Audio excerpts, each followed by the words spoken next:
Welcome to Wicked Shizuku's Reviews, bringing you a southern perspective on books, movies, music, and much, much more.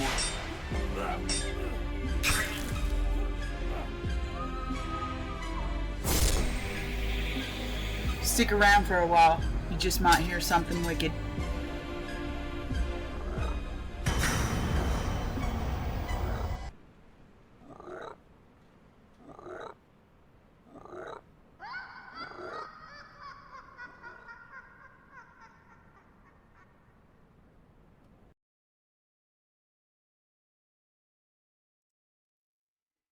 Well, hello again, and welcome back to Wicked Shizuku's Reviews, and this is episode 48, and it is a Wednesday read, and also, if you're new here, I implore you to go back and rewind in the playlist.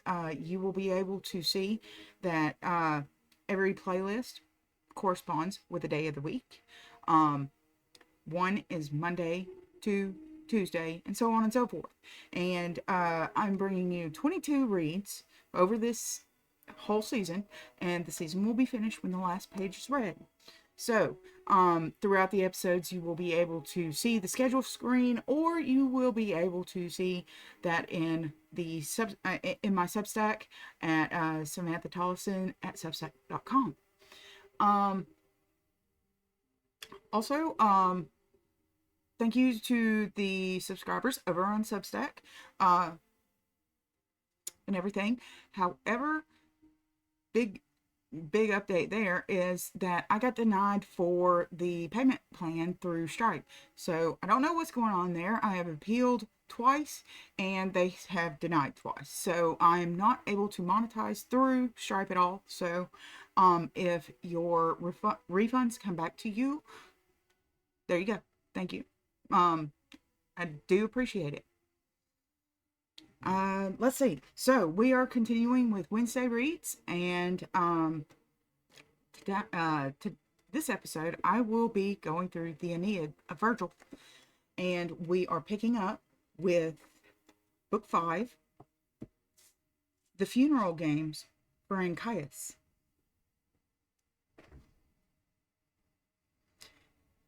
Meanwhile, Aeneas and the fleet were holding the sure course over the sea, cutting the waters that darkened under the wind. His gaze went back to the walls of Carthage, glowing in the flame of Dido's funeral pyre. What cause had kindled so high a blaze, they did not know, but anguish. When love is wounded deep, and the way of a woman with frenzy in her heart, they knew too well, and dwelt on with foreboding. They were out of sight of land, with only sea around them on all sides, alone with ocean and sky. Then a cloud, black blue, loomed over with night and tempest in it. The water roughened in shadow, and the pilot, Palinurus, cried from the lofty stern, "What clouds are these filling the sky? What threat is Father Neptune preparing over our heads? Trim ship," he ordered. "Bend to the oars, reef down the sail." The course was changed on a slant across the wind, and the pilot turned to Aeneas. "With a sky like this, I'd have no hope of reaching Italy, even if Jove himself should guarantee it. The winds have changed. They roar across our course, from the black evening thickening into cloud. We have no strength for headway. Luck is against us. Let us change the course and follow. I remember fraternal shores nearby, the land of Eryx, Sicilian harbor. We were here before, if I recall my stars." Aeneas answered, "I saw it long ago. The will of the winds, the uselessness of struggle, changed the course, steer to the land most welcome to me. There my friend Acestes dwells, and there my father Anchises lies at rest. What better land to rest our weary ships? They made for the harbor with favoring wind, a swift run over the water, a happy turn to a familiar shore. High on a hilltop look out. King Acestes, son of a Trojan mother, and Crenisus, a river god, saw friendly vessels coming. With wonder and delight came hurrying toward them, with a bearskin over his shoulder and javelins bristling in his grasp. And he remembered the old relationship and gave them welcome with all his rustic treasure, a glad returning, friendly assurance for their weariness. A good night's rest, and a bright morning followed, and from the shore Aeneas called to his comrades, stood on a little rise of ground, and told them, great sons of Dardanus, heaven born, a year draws to an end. A year ago we buried my father in this land, and consecrated sorrowful altars to his shade. The day comes round again, which I shall always cherish, always lament with reverence in the morning for the gods' will. If I were held an exile in the Gaetulian quicksands, or a captive in some Greek ship or city, I would honor this day with solemn rites, and pile the altars with sacrificial offerings. But now, this must be heaven's purpose. We have entered a friendly harbor. Come then, all of us. Let us be happy in our celebration. Let us pray for winds, and that the gods hereafter receive his rites in temples for his honor. Built in the city we found 2 heads of oxen Acestes gives each vestal. Bring the gods of our own household, and the ones Acestes pays worship to. 9 days from now, if dawn comes bright and shining over the world of men, there will be games, a contest for the boats, a foot race, javelin throw, or archery, a battle with rawhide gloves. Let all attend, competing for victory's palm and prize, and now in silence garland the brow with leaves.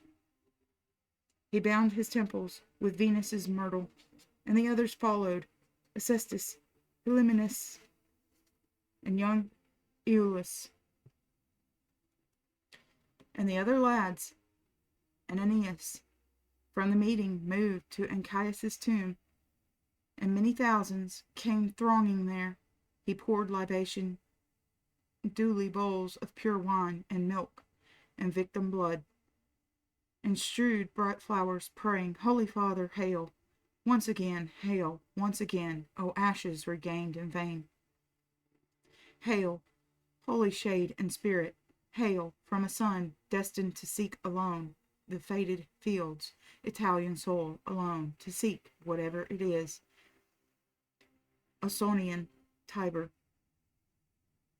And as he finished speaking, a huge serpent slid over the ground, 7 shining loops surrounding the tomb, peacefully gliding around the altars, dappled in blue and gold with such iridescence as rainbow gives to cloud when the sun strikes it.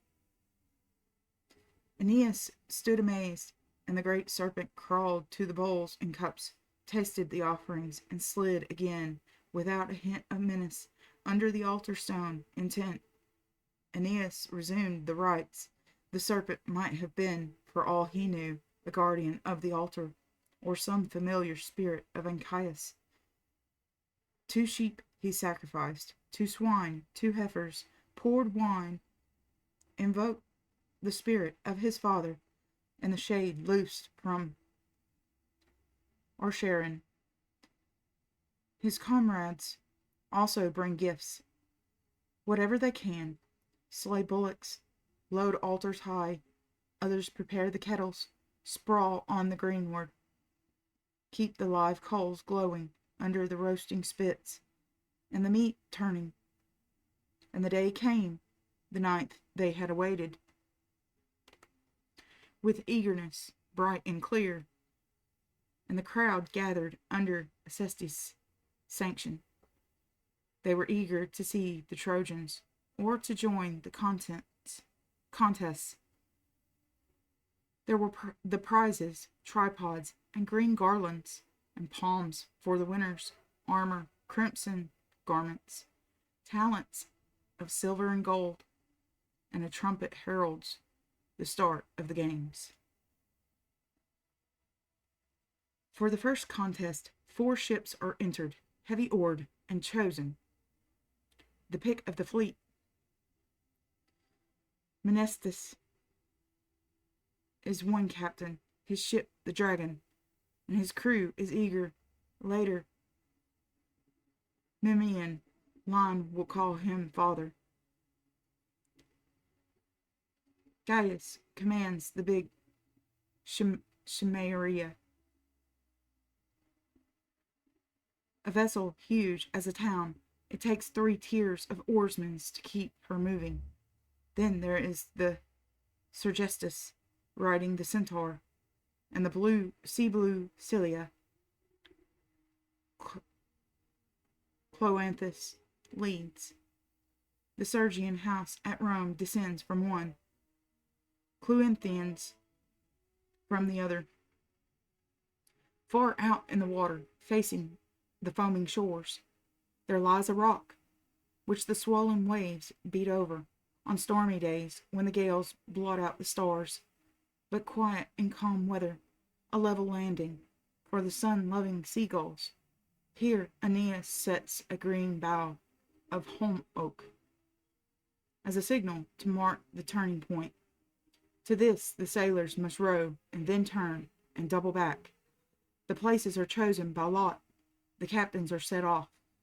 Shining in gold and purple, all the sailors wear poplar wreaths, and their naked shoulders glisten with the smear of oil. They are at their places, straining arms stretched to the oars, waiting the word, and their chests heave, and their hearts are pumping fast. Ambition and nervousness take hold of them. The signal. They shoot away. The noise goes up to the heavens. The arms pull back to the chests. The water is churned to a foam like snow. The start is very even. The sea gapes open under the rush of the beaks and the pull of the oars. The racers go no faster when the chariots take the field, and the barrier springs cars into action, and the drivers lash, whipping and shaking the reins.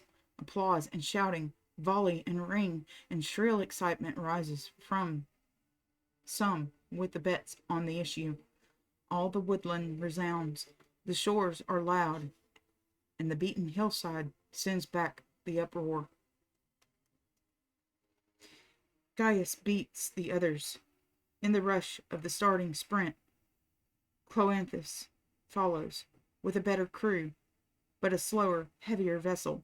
Behind them come the dragon and the centaur, with no advantage either way. First one and then the other has it, moving even with long keels through salt water.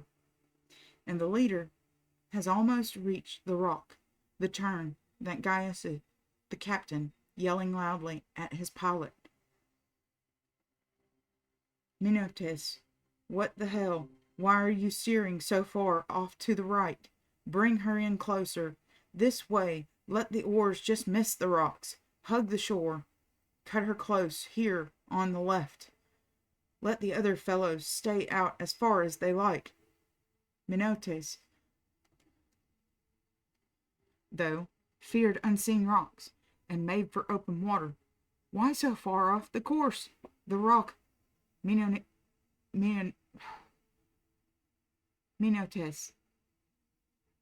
keep close to the rock. And while he shouted, Gaius could see that Cloanthus coming up behind him, inside him on the left, and gaining, between the roar of the rock and the ship of Gaius. Cloanthus grazed his way and passed the leader, made the turn safely, and reached open water. Then Gaius really was burnt up. He was crying in rage. To hell with pride, to hell with safety. He grabbed that cautious pilot of his and heaved him over the stern. He took the rudder over, steering for shore and yelling at the sailors as the old Minotes slowly came to the surface, his heavy garments dripping, clawing and scrambling up to the top of the rock to perch there, drying. A good laugh for the Trojans as they watched him taking his header, coming up and swimming and spitting out salt water. The two last ones, Mnestheus and Sergestus, were encouraged. Gaius was easy now. Sergestus managed to get ahead a little. He neared the rock, less than a length ahead. The rival dragon was lapped on him, and up and down amidships went Mnestheus, cheering on his crew. Get going, rise to the oars, my comrades, men of Hector, whom I picked out for mine in Troy's last moment.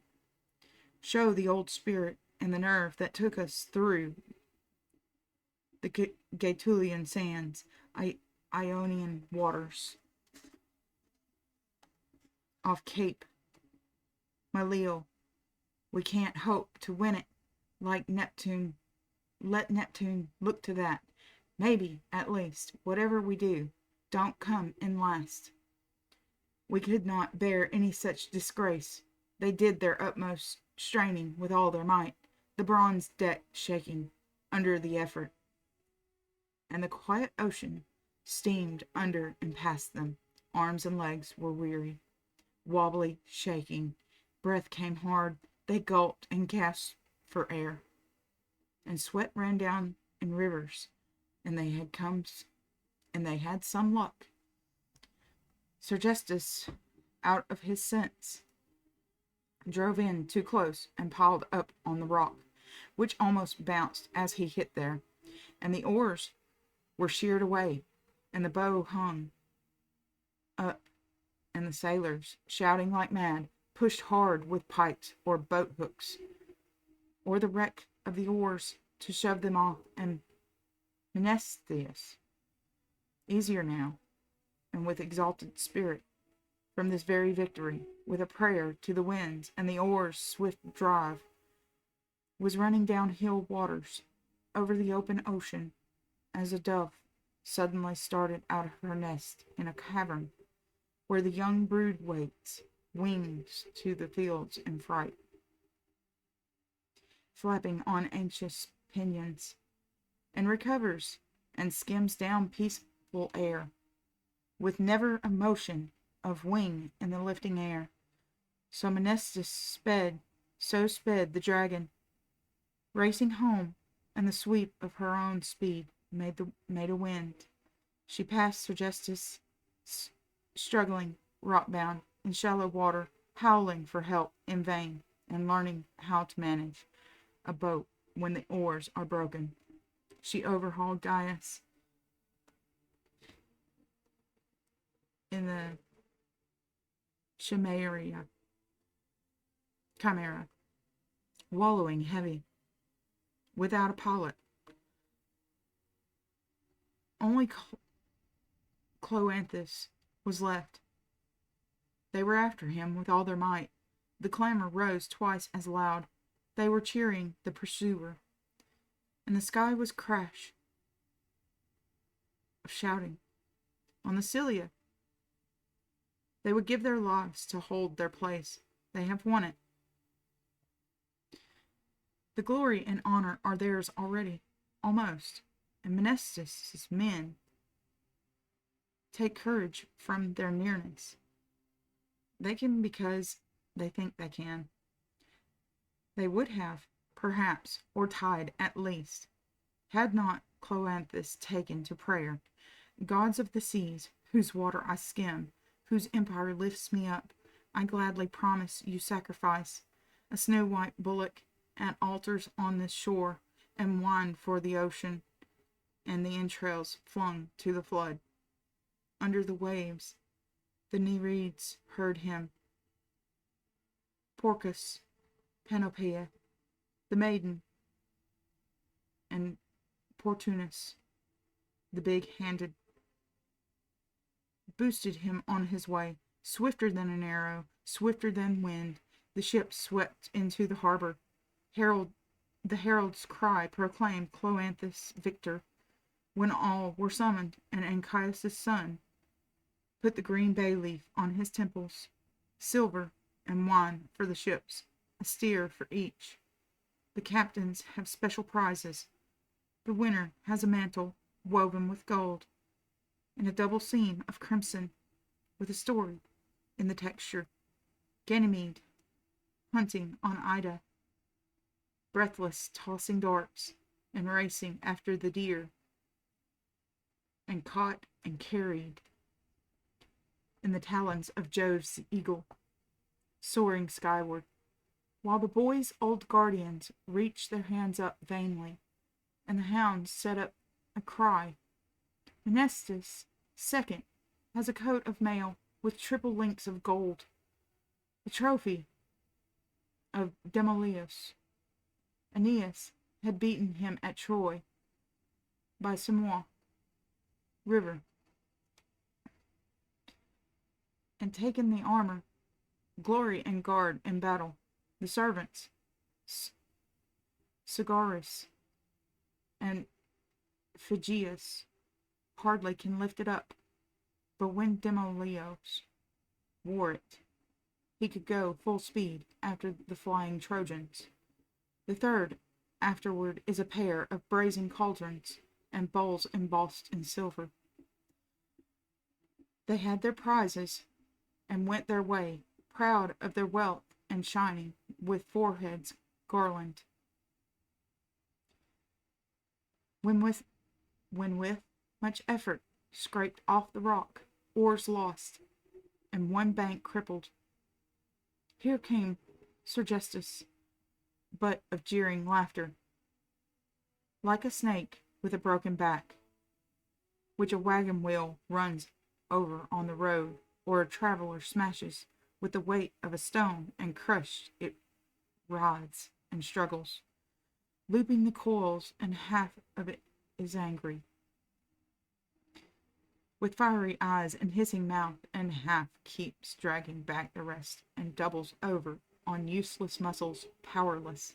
Sergestus came home much like a serpent, maimed and broken.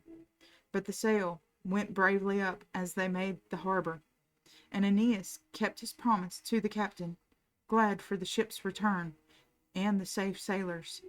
A slave girl, Pholoe, from Crete, accomplished at weaving, was his prize, and her twin children, boy infants at the breast. The boat race over. Aeneas makes his way to grassy plain, with wooded hills surrounding the race course in the valley. All the crowd come trooping after, group themselves around the central prominence. Rewards and prizes draw the competitors, travelers and natives, Trojans, Sicilians. In the foremost ranks are Nissus and Euryalus, the latter conspicuous in the flower of youth and beauty.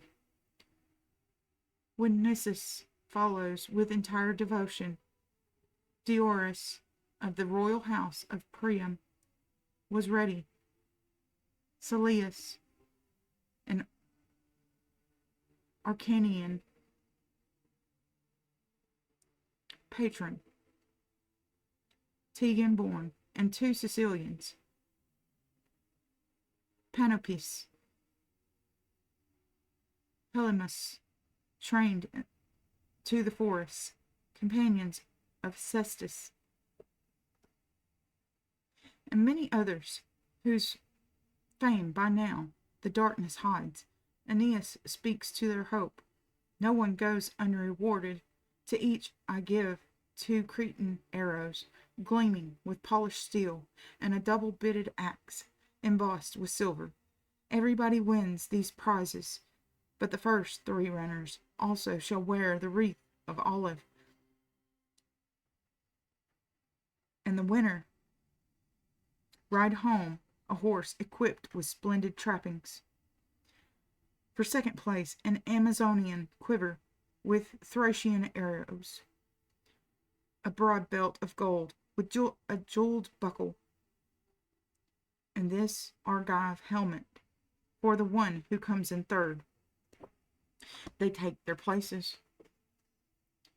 and when the signal is given, away they go, like rain from a storm cloud, bodies leaning forward, eyes on the goal, and for the lead is Nissus, swifter than winds or lightning. Running second, a good way back, comes Salius. And the third at some distance, is Euryalus.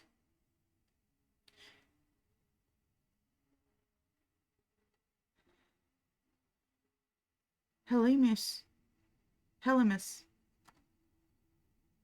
next, right on his heels of Diores.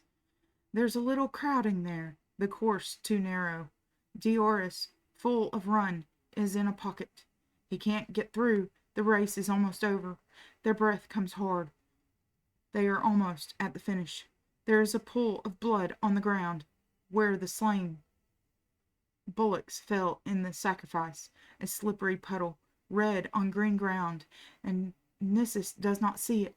Nissus, still leading, thinking himself the winner, is out of luck. His feet slide out from under.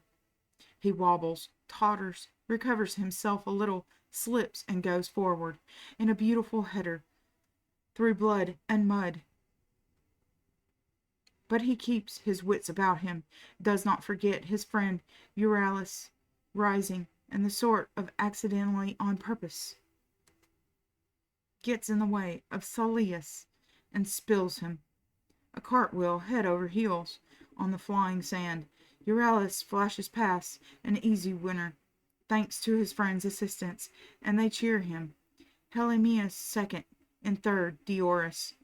Immediately there's a loud howl of protest, Salius shrieking in the elders' faces, with cries of foul and outrage. I was robbed. Give me first prize. But all the popular favor sides with Euryalus, who is young and weeping and better looking. And Diores backs him, loudly of course, since who would get the helmet if Salius was first? Aeneas ends it. The races will stand as run. You get your prizes as first proposed. No one will change the order, but one thing I can do and will do, offer a consolidation to our innocent friend. With this he gives a lion's skin to Salius, heavy with shaggy hair, and the claws gilded. Nissus is heard from. If you're giving prizes for falling down, that's good enough for Nissus. I would have won it surely, only fortune gave me the same bad deal, handed Salius. And with the words he made a sudden gesture, showing his muddy face. Aeneas, laughing, ordered another prize, a shield for him, the work of Didymamon, stolen by Greeks from Neptune's temple sometime, but recovered. A worthy prize for a distinguished hero. Next is a boxing bout. Whoever has courage and fighting spirit in his heart, step forward and put the gloves on. There are double prizes. For the winner, a bullock, hecked with gold and ribbons. A sword and shining helmet for the loser. Without delay, Darius gets up. A murmur runs through the crowd as this big man comes forward. They know that he was Paris's sparring partner, and they recall his famous match with Brutus at Hector's tomb, where he knocked out that champion and stretched him dying on the yellow sand. Now Darius holds his head up for the battle, shakes his broad shoulders loose, warms up a little, a left, a right, a left, in shadow boxing. Who will oppose him? No one puts the gloves on. No one from all that throng is in a hurry to take on Darius. So exultant, thinking himself a winner by default, he grabs the bullock by one horn, says to Aeneas, "If no man, goddess born, is taking chances, how long must I keep standing here? How long hang around waiting? Give the order, let me lead home my prize." The Trojans all applaud him, but King Acestus, sprawling on the greensward besides Entellus, judges him a little. What was the use, Entellus, of being a hero, of having been our bravest under Eryx? Where is that old Sicilian reputation, and all those prizes hanging from the rafters? Does Darius get away with this? No contest? And all those prizes, and you sit here tamely. Entellus answers, "Oh, I still love glory and praise.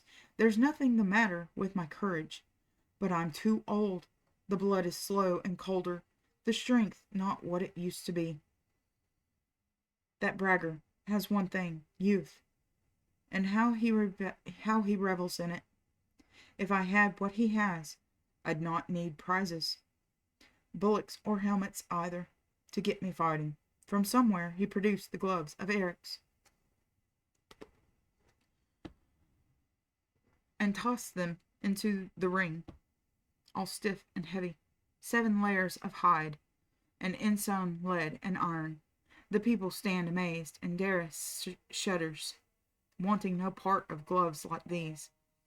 Aeneas inspects them, turning them slowly over and over, and old Entellus adds a word of comment.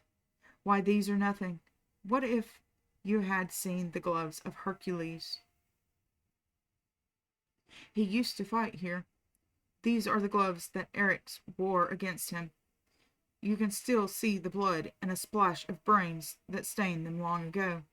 I used to wear them myself when I was younger and unchallenged by time, that envious rival. But if Darius declines these arms, all right. Make matters equal.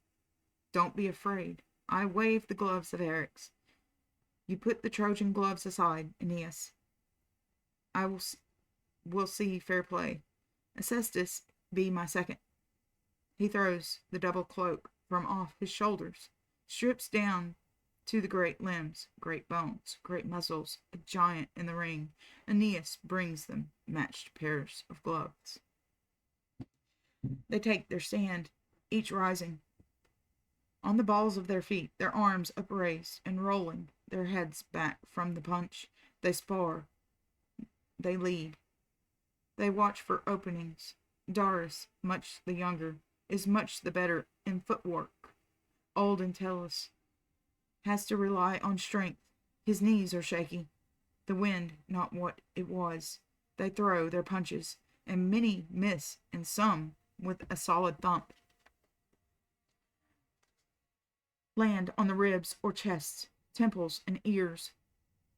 Feel the wind of a miss, or the jaws rattle when the punch lands. Entellus stands flat-footed, wasting no motion, just a slip of the body.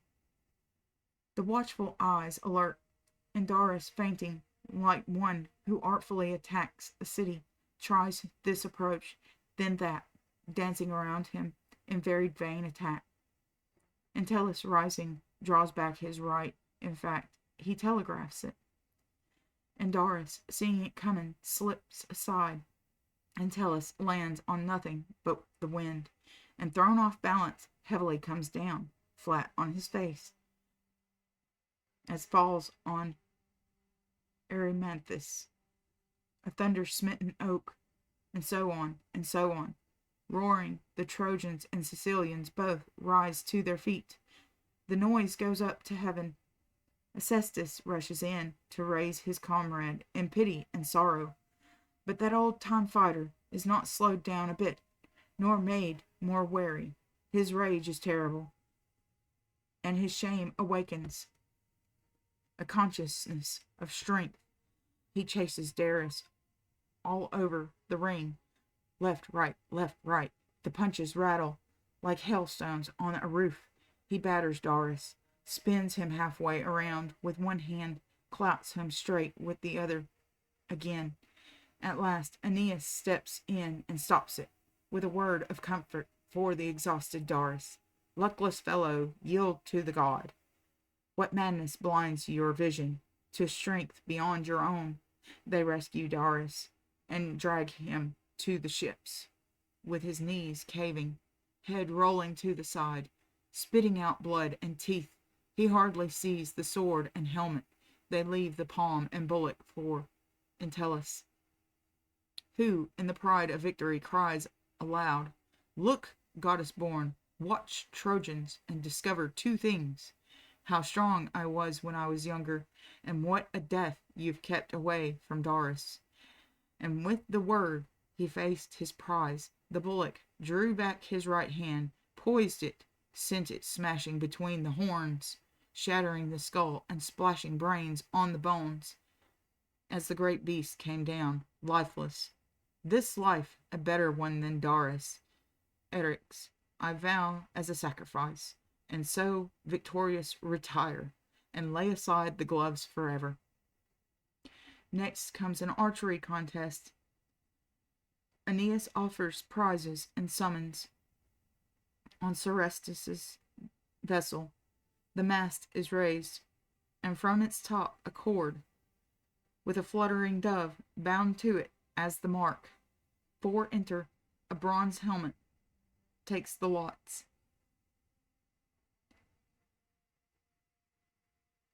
Hippocoons leaps out first. Then Menestheus follows, green with the olive garland, sign and token of ship well driven. Third, Pandarus' brother, Eurythian. Pandarus was the archer who once broke truce with the Greeks, firing an arrow in the days of peace. And last came the king Acestus, willing to try his hand with younger men. They bend the pliant bows, each archer straining. Draw shaft from quiver, first from the twanging string. Hippocoon's arrow flew through sky, through wind, reaching its mark in the wood of the mast, which trembled. And the bird flapped wings in terror, and the crowd rang with applause. Menestheus took his stand, drawing the bow back, aiming a little higher, and missed the bird, but severed the knot and tether, and the dove sped free to the south. Eurythian, waiting and ready, called in prayer upon his brother. Let the dart fly, brought down the bird, exulting, from under the dark of the cloud. She came down lifeless, pierced by the arrow still. No prize was left for King Acestus. But he fired his arrow, high as he could, to prove his skill, and a wonder came to their eyes. It proved an omen later. When seers explained its meaning, the shaft caught fire, flying amid the clouds, a course of flame, vanishing into space as comets stream, sweeping across the heaven, their long train flying behind them through the sky. All hearts were shaken, Sicilian, Trojan, both, and all men prayed to the powers on high. Aeneas hailed the omen, embraced Acestus, loaded him with presents, saying, "Receive them, father, for the King of heaven has willed it so. Unusual honors for the skill surpassing. This bowl with graven figures, Anchises owned, given him by the Thracian king Cisseus, memorial and token of the everlasting friendship." On his brows he bound green laurel, hailing Acestus victor over the rest, and no one grudged the honor, not even Eurytion, who had shot the dove. Menestus, for the cutting of the tether, took his reward, and the one who hit the mast, Hippocoon, was not forgotten either. But while the shoot was on, Aeneas called Epictetus, Aeolus's guardian, to him, with words for a loyal ear. Go tell Aeolus, if the boys are ready and the horses marshaled, to lead them for Anchises' sake, presenting himself in arms. And he bade the throng draw back, leaving the long course clear and the field open. The boys rode in, shining on bridled ponies, before their father's eyes, in true formation. To a murmur of delight, the garlands weighed the young hairs down. They carried cornel spear wands, with iron at the tip, and some had quivers, bright polished at their shoulders, torques of gold looped high on the breast in pliant rings. 3 leaders led each 3 squadrons, and a dozen followed, each gay young captain.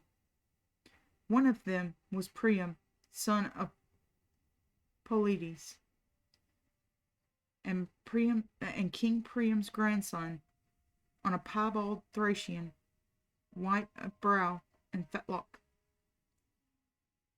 Young Attis led another line. The Atti at Latium claimed descent from him.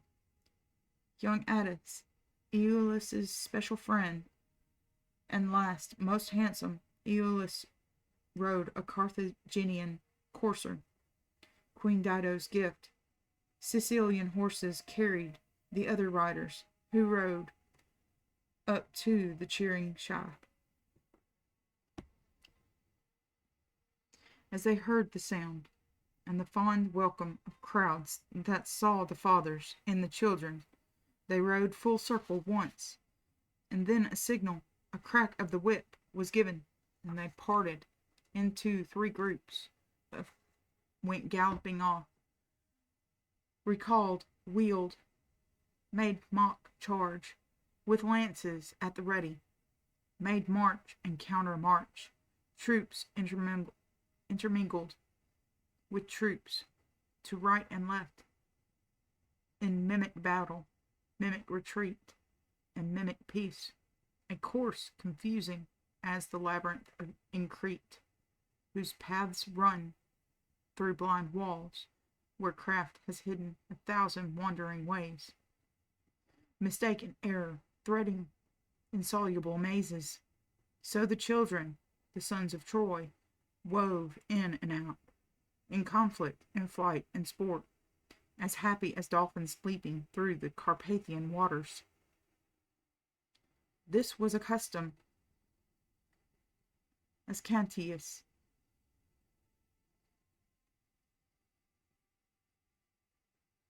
when grown, himself established at Alba Longa, his own town, and taught there what he had learned in boyhood. And the Albanes, in turn, inform their children, and the Romans keep this ancestral right. The boys are Troy, and the game Trojan, to this very day. From its first observance in Anchises' honor, here fortune changed, not keeping faith, for Juno, while the ritual of sport went on, sent Iris with a fair wind to the Trojan fleet. She was angry still, and the ancient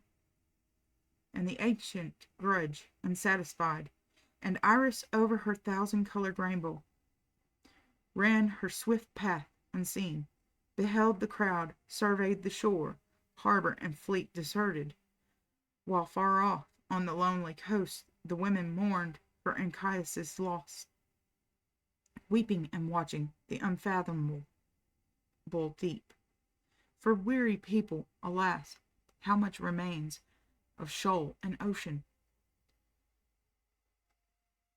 So ran the common sigh. They crave a city. They are tired of bearing the vast toil of sailing. And into their midst came Iris, versed in mischief, laying aside her goddess guise, becoming old Biro, Doriclus's wife, who sometimes had children, fame, and lineage. Now Iris, resembling her, came down to the Trojan mothers. Alas for us, she cried, on whom the Greeks never laid hands, to drag us down to death before our native walls. Unfortunate people, for what is fortune saving us? What doom? What dying? It is 7 weary summers since Troy's destruction, and still we wander over all lands, all seas, with rocks and stars forever, implacable as we go on pursuing a land that flees forever over the waters. Here lived our brother Eryx. Here we find a welcomer, King Acestus, who forbids us to found the walls, to build our city here. O fatherland, O household gods in vain, saved from the Greeks, will there never be any walls for Troy again? No Simois or Xanthus, the rivers Hector loved. Come with me, burn these vessels of ill omen. Let me tell you, I have been given warnings. In a dream I saw Cassandra. She was giving me firebrands. Here, seek your Troy. Here is your home, she told me. It is time for us to act. Be quick about it. Neptune himself, with fire on these 4 altars, provides the method and the resolution. She was the first to seize a brand. She raised it above her head and swung it, streaming and glowing, and flung it forth. The women, for a moment, stood in bewilderment, and one, the oldest, named Pyrgo, nurse to Priam's many children, cried out, "This is no Biro, I tell you. Mothers, look at her flashing eyes, her spirit, her stride, her features. Every mark of the goddess attends her presence. Biro, I myself have just now come from. She lies ill and grieving all by herself, in sorrow for her absence, from reverence for Anchises." They gazed doubtfully at the ships with sullen eyes, distracted, torn between a sickly yearning for present land and rest, and the kingdoms calling them fatefully over the sea. The goddess, cleaving the air on her bright pinions, rose to heaven. They were shaken then, amazed and frenzy-driven. They cried loud, tore fire from the hearths and altars, made tinder of the altar decorations and garlandry and wreaths, and the fire let loose, rioted over thwarts and oars rigging. To theatre and tomb Emalus brought word of the ships on fire, and the men could see the black ash billowing in smoky cloud. And first, as Cantineus, as full of spirit as when he led the games, rushed to the trouble as fast as he could ride. No troubled masters could hold him back. Poor things, what are you doing? What craziness is this? What are you up to? It is no Greek camp, no enemy you're burning, but your own hopes. Look at me, here I am, your own Anchises. And before their feet he flung the helmet he had worn when leading the little war game, and Aeneas hurried with others to the troubled camp. The women scattered and fled among the shore, in terror and guilt wherever they could, to hiding places in woods or caves in the rock. They are ashamed of daylight and their deed. Juno is shaken out of their hearts, and they recognize their own. That does not stop the fire. It burns in fury under wet oak. Tow smolders, and the stubborn steam eats the keels away. Destruction seizing on deck and hull, and water cannot quench it, nor any strength of men tearing his garment loose from his shoulders. Aeneas prays to heaven, Almighty Jove, if the Trojans are not hateful to the last man, if any record of goodness alleviates human trouble, let our fleet escape this flame. O Father, save from doom this little Trojan remnant, or with lightning, if I deserve it, strike us down forever. He had scarcely spoken when a cloudburst fell, full force, with darkness and black tempest streaming, and thunder rumbling over plain and hillock. The whole sky pouring rain. The ships were drowned with the water from above. The half-burned timbers were soaked, and the hiss of steam died out. 4 vessels were gone, the others rescued from disaster, and now Aeneas, stunned by the bitter evil, was troubled at heart, uncertain, anxious, grieving. What could be done? Forget the call of the fates, and settle here in Sicily, or keep on to the coast of Italy. An old man, Nautis, whom Pallas had instructed in deep wisdom, gave him the answer. Goddess born, wherever fate pulls or hauls us, there we have to follow. Whatever happens, fortune can be beaten by nothing but endurance. We have here a friend, Acestus, Trojan born, divine in parentage. Make him an ally in counsel, partner in enterprise. To him hand over the ones whose ships are lost, and all the weary, the sick and tired, the old men and the mothers who have had too much of the sea, and the faint-hearted, whose weariness may find a city for them here in this land. Acesta, let them call it. The old man's words still troubled him. The mind was torn this way and that. Night rode the heavens in her dark chariot, and there came from the darkness the image of Anchises, speaking to him in words of comfort. Son, more dear to me than life, when life was mine, son, sorely troubled by Trojan fate, I come at Jove's command, who drove the fire away, and from the heaven has taken pity. Obey the words of Nautis. He gives the best of counsel, the flower of youth. The brave hearts lead on to Italy. There will be trouble there. A rugged people must be subdued in Latium. Come to meet me, first in the lower world. Come through Avernus to find me, son. Tartarus's evil prison of gloomy shades I know not, for I dwell among the happy spirits in Elysium. Black sheep are good for sacrifice. The Sibyl, a holy guide, will lead the way, foretelling the race to come.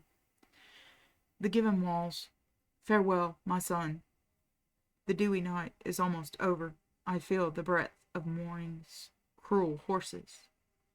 He spoke and vanished, smoke into airy thinness, from the cries of his son, who woke and roused the embers of the drowsing altar fires, with meal and censer propitiating Vesta, making worship to Trojan household gods, and called Acestus, and the Trojan counselors told them of Jove and his good father's orders, and the decision he had reached at last. They all agree. Acestus accepts the trust. They make a roll for the city. The women folk, the people willing to linger, the unadventurous, and they make ready. The thwarts again replace the fire-scorched timbers. Fit out new oars and rigging. There are not many, but a living company. For war, brave-hearted, Aeneas plows the limits for the city, sets out new homes, Ilium again, and Troy.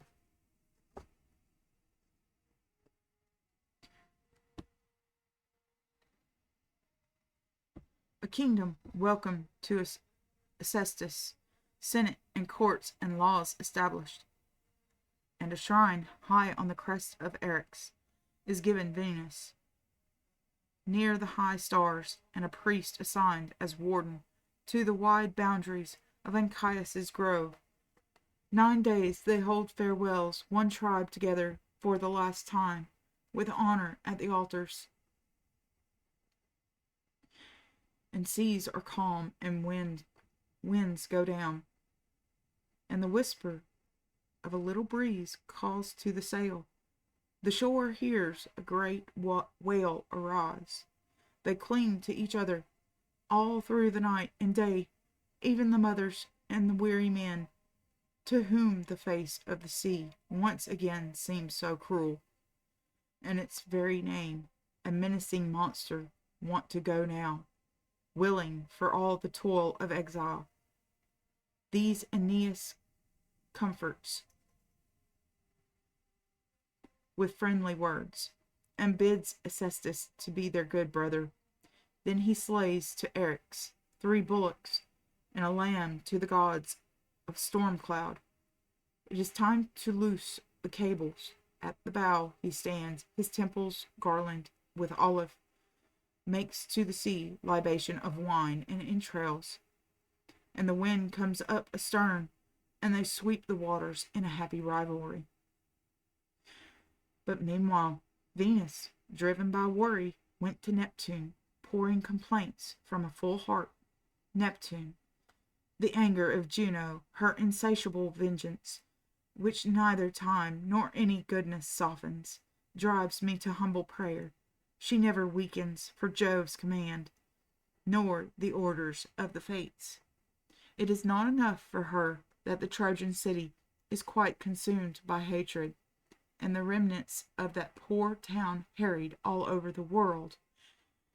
With every kind of punishment she still follows, even their bones and ashes. She may know the reasons for that wrath of hers. Remember how great a weight of water she stirred up lately in the Libyan seas, confusing sky and ocean, with Aeolus conspiring in your kingdom. And now her crime has driven the Trojan mothers to burn their ships, to give their comrades over to a coast unknown. Let what is left come safely over the sea, to reach the Laurenthian Tiber. If what I ask is just, if those are walls, do them by fate's decree. And Neptune answered, none has a better right to trust my kingdom than the goddess born of the sea foam, and I have earned this confidence. I have often checked the anger of the sea and sky, and the rivers of Troy are witness. I have helped on land as well, and saved Aeneas when thousands died at Troy, with fierce Achilles in hot pursuit, and the rivers groaned, and Xanthus could hardly find the sea. I formed a cloud around Aeneas when he met Achilles, with the gods of verse and no great strength to help him.